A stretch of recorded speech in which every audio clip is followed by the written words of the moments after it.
Welcome back, everyone. In part two, I'm going to be talking about two of the most important facets of Facebook that I think are underutilized in the independent artist community. I will be talking about the wonderful worlds of Facebook groups and Facebook advertising.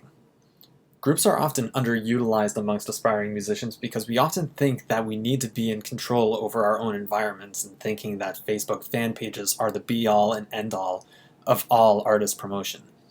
And with Facebook advertising, it often feels like smoke and mirrors, and it leads to misleading or even fake impressions and results. I hope that with this week's lesson, I can help to curb these misconceptions. Facebook groups are going to be the first topic of conversation.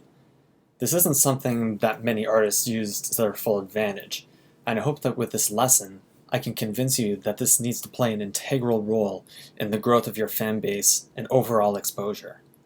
And I've seen many artists, big and small, interacting with groups on a regular basis, and I've come to learn that this is one of the best ways to insert yourself into relevant conversations and increase your overall exposure without the need for Facebook advertising. There are many differences between fan pages and groups. First of all, pages are built specifically for businesses, brands, and organizations, whereas groups are built to connect family, friends, colleagues, and interest groups. Another thing about pages is that all of them are public, whereas groups can be set as public, closed, or secret depending on how public you want your group to be. Page administrators lead the conversation in Facebook groups, making it a very one-dimensional platform, whereas with groups, any group member can start their own conversation sort of in a forum-style organization.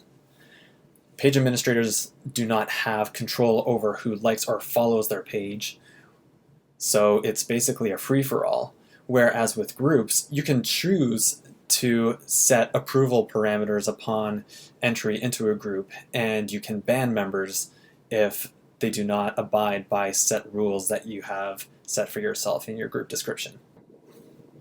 The feed on a fan page is listed in order chronologically, whereas the feed that you see in a Facebook group is dictated by which conversations are getting the most recent interaction. And lastly, Facebook fan pages have the ability to advertise, whereas groups do not have the ability to advertise outside of their own ecosystem. Facebook groups can be started by anyone and can be created for any given purpose. They can also be segmented in a multitude of different ways, depending on what you're interested in, what your hobbies are, or what industry you work in. It all depends on what makes you tick and what kind of networking opportunities you're looking for. For instance, if you are a rock musician, you can find yourself in rock groups, you can find yourself in guitar player groups, or if you're a marketing professional and are looking to network with other marketers, you can find groups for that as well. The possibilities are literally endless. You can also segment by location, so if you're looking for Toronto area marketers, or if you're looking for Toronto area rock musicians, or New York area, LA, Missouri, wherever it is, you can find segmented groups by location. And the beautiful part is, if those groups don't exist, you could be the one to start it and become an influencer within that given niche, which is something that I encourage everybody to do. A common environment is for networking purposes, which I had mentioned above. And in fact, fan clubs are commonly started in groups. And as you will see in my next slide, the Rolling Stones have hundreds of fan clubs on Facebook, all ranging in different countries, in different languages. As I had mentioned before, location is a big part of how groups can be segmented. By now you might be asking me, why are groups so important? Well, the biggest reason they're important is because they're great for networking, like I had mentioned previously. Connecting with like-minded people is so easy on Facebook groups because there are literally Facebook groups for anything. And within these communities, you'll find so many different kinds of people. You'll find people who are enthusiastic about what you do, whether it be rock music or hip-hop or your thought leadership, if that's your niche. You can also find influencers in Facebook groups, people like bloggers or news media, people who are looking for the next big talent. You can also connect with a much more informal kind of influencer, i.e., somebody that has a lot of friends. And if someone like this loves your music and has a ton of friends that can spread the word for you, this is an amazing influencer to have. You can also reach out to potential collaborators within these groups because they're easy to find in there as well. You can find somebody who you can record a song with, somebody that you can also play a potential show with. You can find all of these people in Facebook groups. Facebook groups are also a great way to show support for your community or for your scene. And it's also a great way to target a niche audience within a particular Facebook group without the need to spend money on Facebook advertising to find the same audience. So what is the main benefit of Facebook groups? Well, the main benefit, if you use it well, is that it'll give you the opportunity to get respect within your scene. And the way that you do this is by supporting the scene first. If you don't support the scene won't support you. Remember, that is the crucial order of operations there. When you need people's attention and you give people the support that they are craving and what they deserve, people are much more inclined to give you the support back. And in the process, you'll make valuable connections, whether it be with fans, influencers, or other musicians. So now that I've given you a very basic overview of what Facebook groups are all about, let's talk about some people that are really using Facebook groups well. The first up is deadmau5. His real name is Joel Zimmerman, and he was born in Niagara Falls, Canada. He makes his home in the Greater Toronto area, and we see him interacting in Toronto all the time. The genre is house, progressive house, or tech house if you are not familiar with his music. He was ranked number 4 in DJ Mag's Top 100 DJs list in both 2010 and 2011, and he's received 6 Grammy nominations in his career. So he is a very big deal. And you would think with a man of this success that he may not have time to manage the social media himself, or he wouldn't treat social media as high of a priority because he can rest on his laurels. Not so much. Let me tell you about a little Facebook group that I manage up in Toronto. It's called Toronto Rave Community, and the Facebook group started in 2011 by my friend Cody Blanchard, and I actually met him last year when I came home from Toronto and was connected by a fellow music blogger down in New York. This Facebook group started in Toronto by Cody, and it was basically just a way for him to share information with his friends about new music, shows that were happening in the Greater Toronto area, and more information that relates to electronic music in general. As of July 16th, 2015, this group grew from a handful of his friends just chilling in the Greater Toronto area to 42,596 people and growing. With this huge audience that was built over the 3.5-4 years that it's been in existence, it was a natural progression to start a blog out of this. So there's another reason why starting a Facebook group can have its benefits as well. And here is where the connection between deadmau5 and Toronto Rave Community comes in. You can see that on May 23rd, he left a post in Toronto Rave Community complaining about the bookings that Toronto's beach club called Cabana was making over the course of the summer. And you can see by the interaction on the post, he does very well in this group, and his fans really appreciate the one-on-one conversation that he fosters in here. He gets 222 comments, and it was liked over 1,300 times within the group. And just in case you wanted to know who he was complaining about, it was Paris Hilton and Dan Bilzerian. I can imagine that if you were in his shoes, you'd probably be a little bit confused too, as was I. One more example that I'll give you that is a much more applicable scenario for independent artists is from a guy named Sam SIEGEL who goes under the moniker Hunter SIEGEL. He's from Toronto, Ontario, and he is a deep house and future house producer and DJ. You can see that his community is relatively sizable at 44,000 likes, 4,700 Twitter followers. Pretty decent community, but still growing and on the rise. There's another group in Toronto called the Toronto Producers Group. Now, as opposed to Toronto Rave community, where the group mainly consists of music fans and enthusiasts, this one is much more of a professional network of music producers here in the city of Toronto. This is a group where producers can share their art, get feedback and support on the tracks, and share tips and tricks, whether it be through gear or through software or whatever the case may be. As you can see in the examples that I've provided here, he interacts with the Toronto Producers Group in a multitude of different ways, whether it be something as funny as commenting on somebody who works at a Long and McQuaid music store up here in the Greater Toronto area, to someone who's asking for help from others in the community about how to set up his rig, as well as providing help to others who are looking for tips and tricks and just advice on how to replicate sounds that people are hearing in other productions.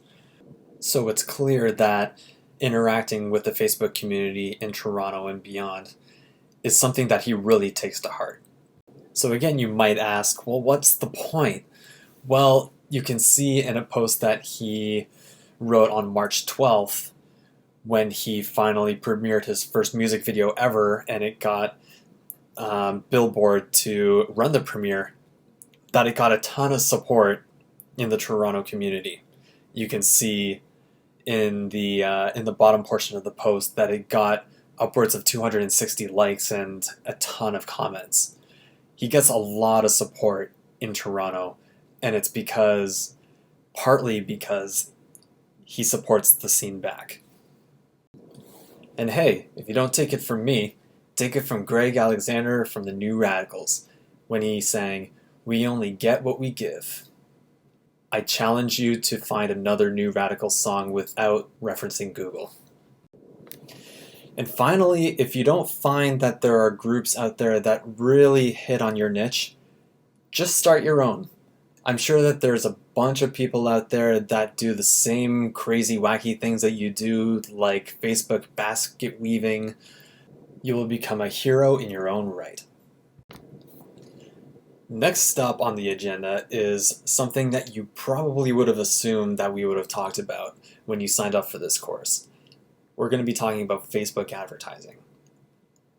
Here are some amazing advertising stats just to get us started. There are over 2 million advertisers on Facebook right now, and Facebook's average advertising revenue per user is $8.25. And to put that in perspective, that's $8.25 out of its 1.44 billion active users at the end of Q1 of 2015. Ad clicks from Facebook users are increasing 70% year over year, and ad click-through rates are going to be increasing 160%. Users bought $234 million worth of virtual goods and gifts on the Facebook platform, and that was recorded in the second quarter of 2014. And here's a shocker for you. Facebook's advertising revenue in 2014 was $11.4 billion, the highest that it's ever been, and is growing. In case you wanted to know how the cost of Facebook ads stacks up against traditional and other digital models, this is an amazing chart that really illustrates how affordable it is to advertise on Facebook. Newspapers are far and away the most expensive medium to reach per 1,000 people, and Facebook costs about a fraction of what it costs across newspaper, magazines, radio, and all of the other traditional mediums. The first type of advertising we're going to go over today is called boosted posts, which is the simplest form of advertising on Facebook.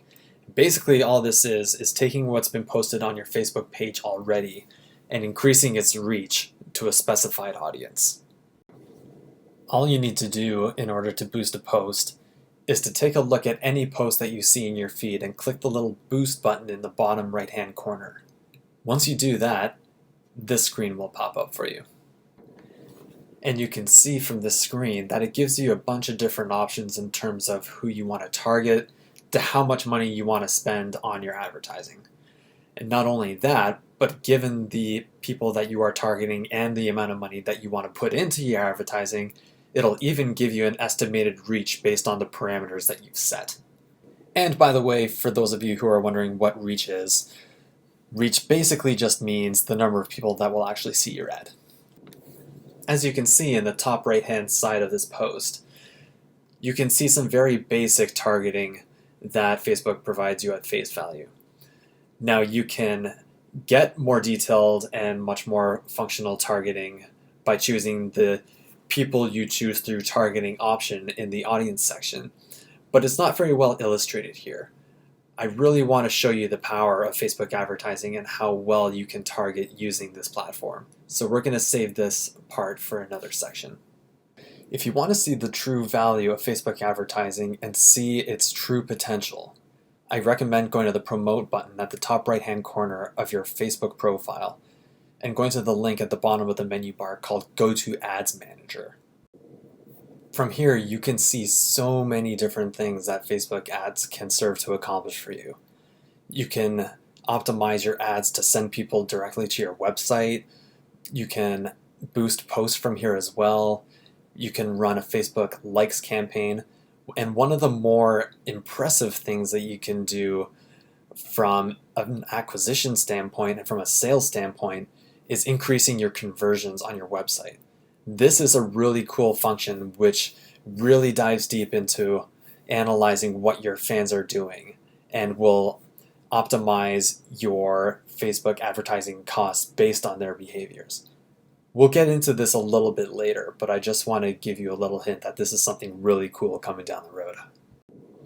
So for the purposes of this exercise, I decided that I'm going to create a post that's going to drive more people to the Cyber PR website. So I went ahead and selected the option that is going to optimize more website clicks. So then the second step in this process is to start with some very basic targeting options. And this is going to be location, age, gender, and language demographic targeting. So I haven't done a whole lot here. I basically just said that I want to target people within the US and Canada. I want to reach people between the ages of 18 and over 65. I'm going to reach both male and female audiences. And the only caveat is that I want this ad to be targeted to those that speak English. This next section starts to get interesting because you really start to hone in on the people that you really want to target based on their interests. And not surprisingly, this is called interest-based targeting.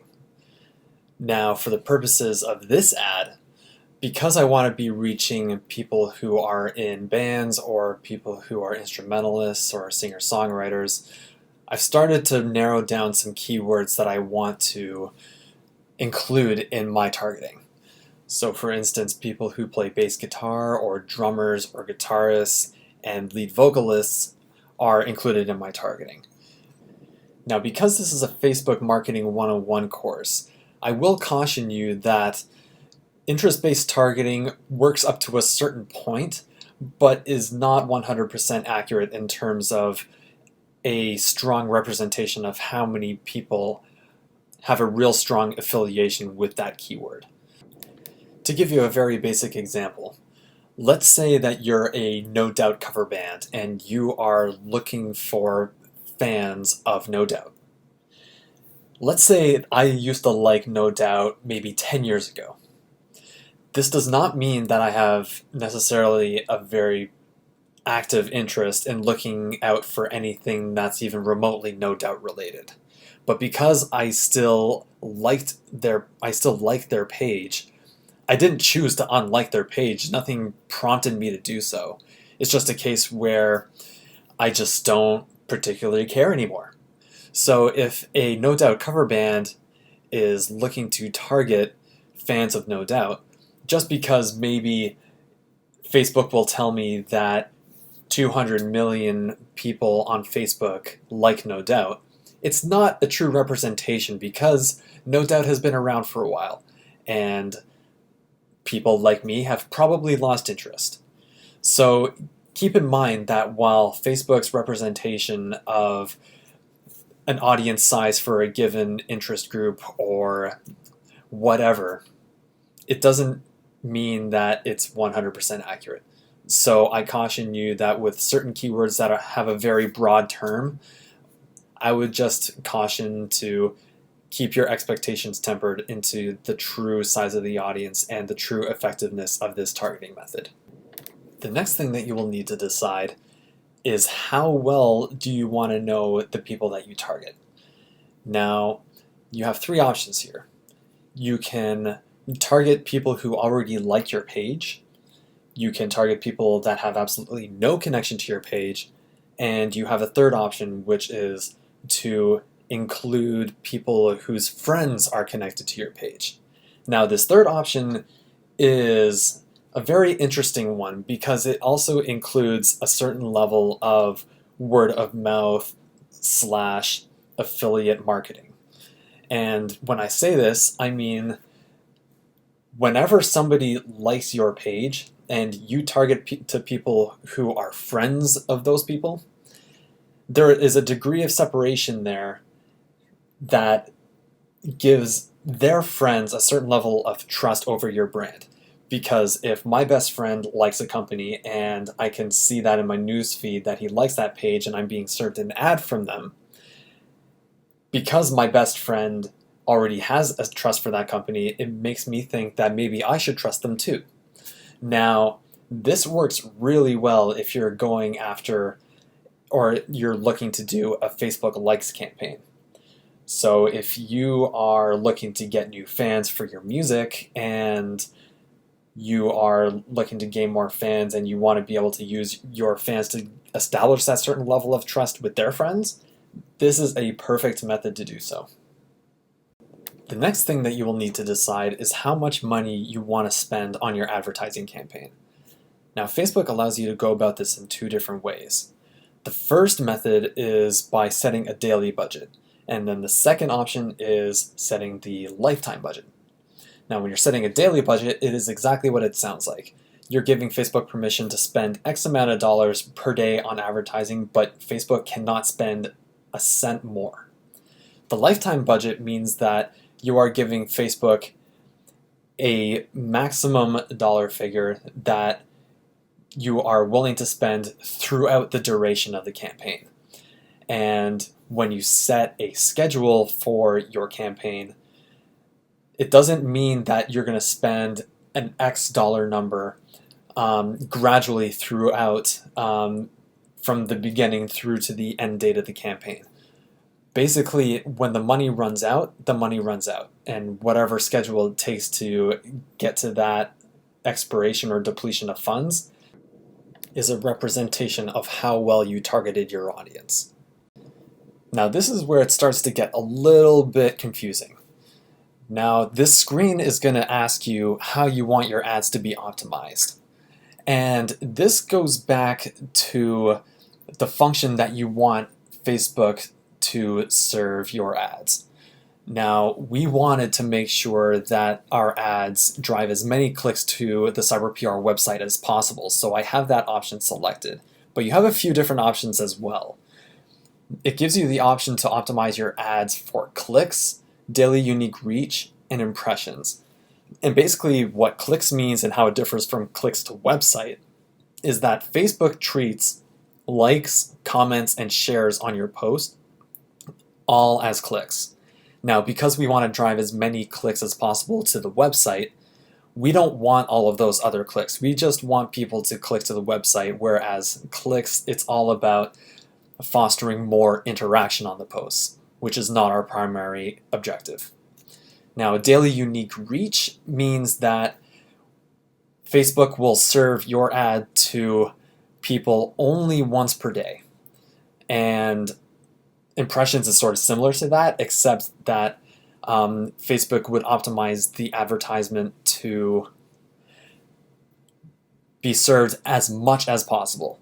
So where those two options differ is that daily unique reach means that people are only going to see your ad once per day, and impressions means that it will serve the ad to you as many times as possible. Now I'm going to tell you how Facebook bidding works.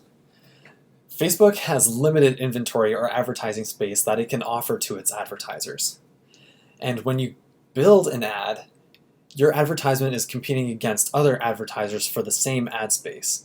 And especially if you're going to be reaching out to get the same ad space that's going to be facing the same target audience, it's going to be especially competitive to get that spot.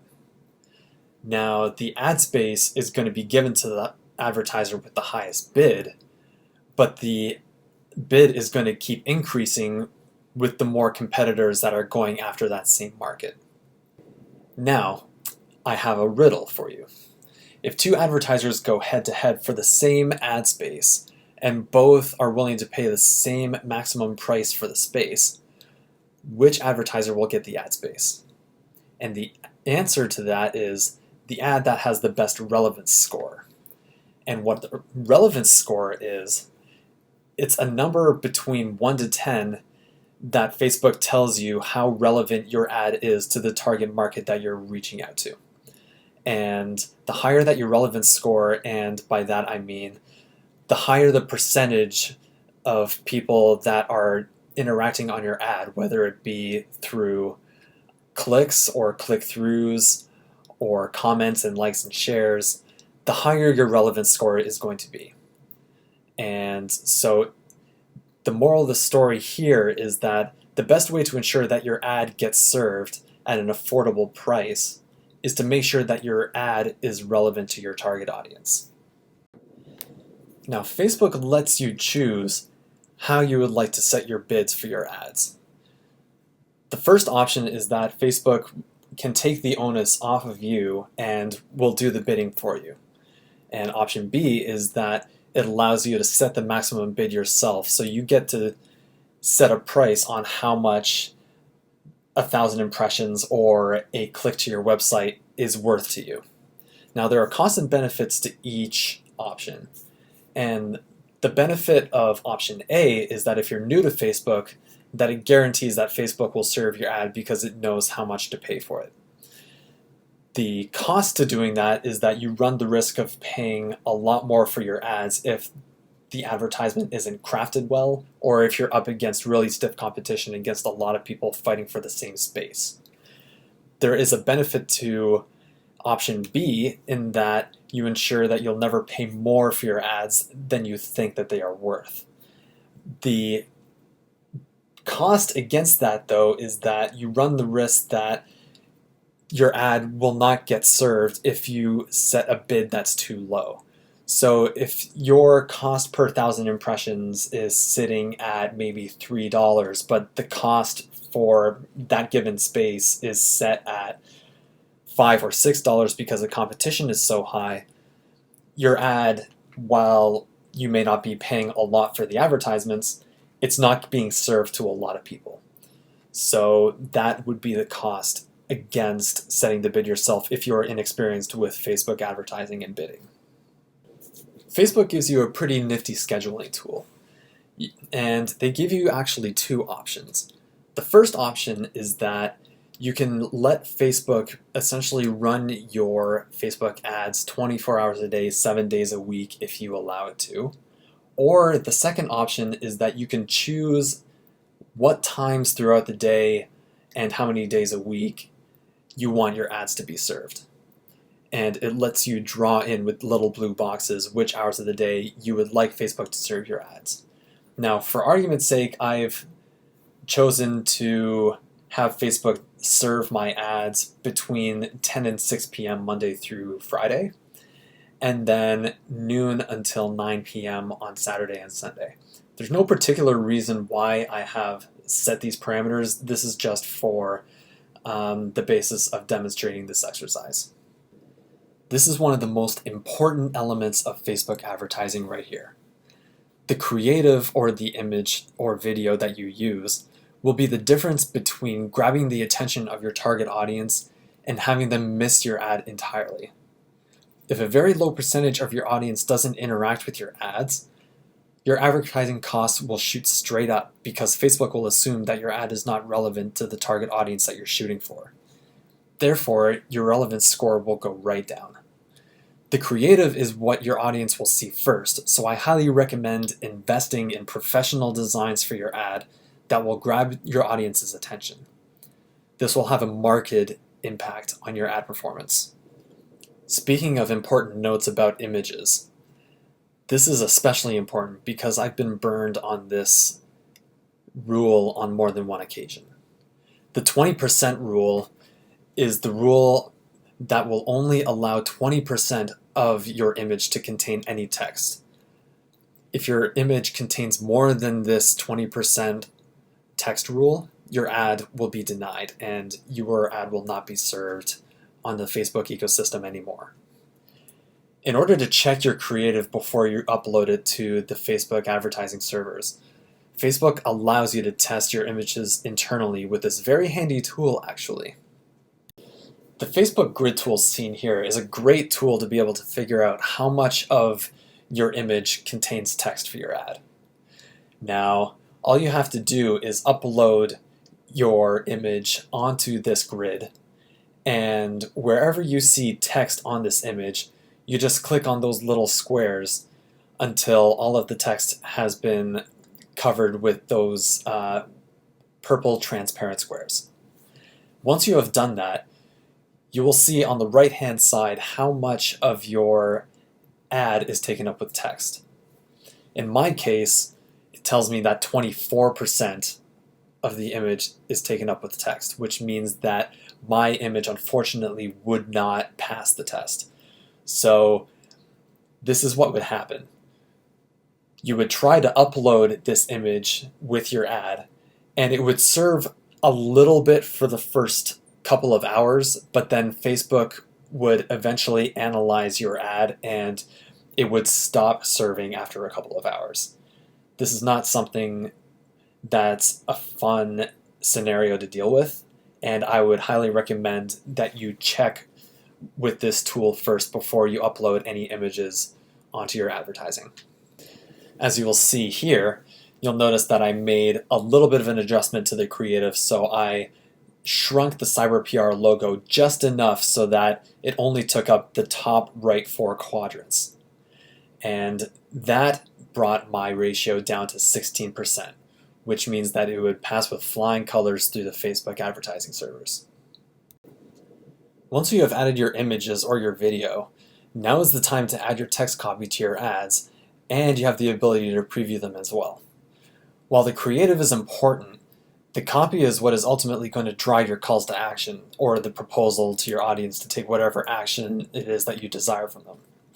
The screen will also show you what your ad will look like in every deliverable form, from the newsfeed placement on your desktop to the mobile ad placement within the mobile app to the right-hand column placement on the Facebook newsfeed on your desktop. Adjust your copy as needed on the placement so that your ad is looking amazing and ready to go. As I mentioned in the last slide, here's a preview of what the mobile ad would look like here. It's looking basically the same as what the desktop newsfeed would look like, but with subtle size modifications to be able to fit your iPhone screen or your Android device or any other smartphone or tablet that you may have. Once everything is looking good from here, congratulations, you have finished your Facebook ads. All you have to do is place your order and your campaign will be off and running. This concludes the Facebook Advertising 101 portion of Social Media House. But before I go, I wanted to give you guys a little bit of a sneak peek into what you have to look forward to once you've started to master the basics of Facebook advertising. There are 2 very creative ways to target new and relevant audiences. One of them is the Lookalike Audiences, and the second is a website custom audience. Now, the lookalike audience sort of works in the same way that a regular custom audience works, in that you upload your newsletter list into Facebook, and Facebook would then find the people who have registered under Facebook with those email addresses and create an audience out of that group. Now, lookalike audiences sort of works backwards. So it actually takes that custom audience out of those subscribers and it finds people that are similar to them but aren't exactly those people. So if you're looking for new people to reach but have the same characteristics as that custom audience, lookalike audiences is a great way to find a relevant audience with that method. Now, targeting with website custom audiences is equally as impressive. It just has a completely different approach. It gives you a little bit of code that you can install into the back end of your website. And what that little bit of code does is that it actually tracks the people that are visiting your website. And Facebook takes that data and is able to retarget advertisements to people who have visited either your homepage or specific pages on your website that either have a specific call to action or are a sales page, and you can actually target ads based on users' behavior on your website. Creating a lookalike audience is actually fairly simple, so I'll give you a quick little tutorial on how to do this. And all you have to do is go to the link that is listed on this slide, facebook.com/ad/manager. And once you're at this screen, you need to select Create Audience.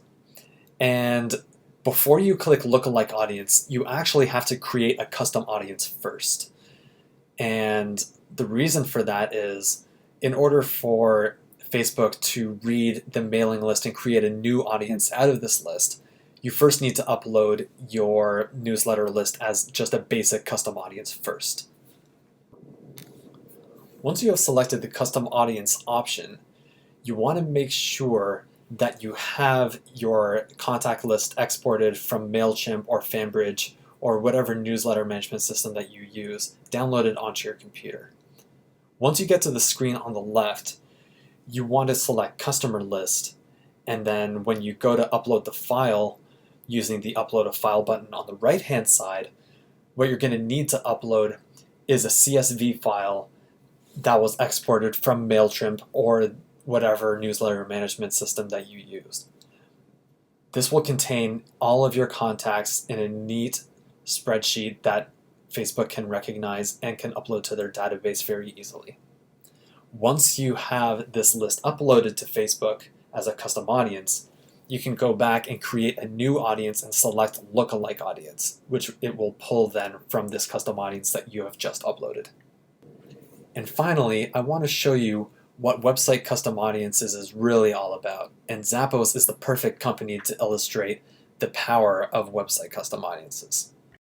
So earlier today, I was on Zappos looking for some running shoes, training shoes, something that I can wear to the gym, and I came across these nifty little numbers here. Now I like them, they have a nice little design, and they're $90, the price is right, and eventually I got bored, or I was doing something else and I had to turn away from my computer for a bit and I closed the window. But then what did I find when I finally went back to Facebook like I do so often throughout the day?